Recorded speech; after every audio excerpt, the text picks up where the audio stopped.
జనం ఆరోగ్యం మనమే కాపాడాలమ్మా, మన ఊరి జనం ఆరోగ్యం మనమే కాపాడాలమ్మా. ఇంట్లో అంటూ తోమిన బట్టలు ఉతికిన నీరంతా,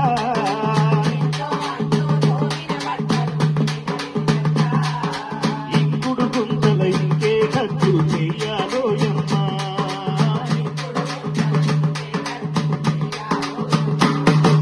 ప్రతి ఇంట ప్రతి ఒక్కరు మొక్కలు నాటాలోయమ్మా.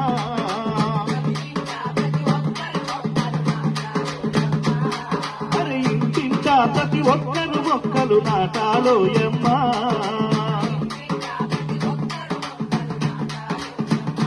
పెరిగే వాతావరణ కాలుష్యాన్ని అరికట్టాలి.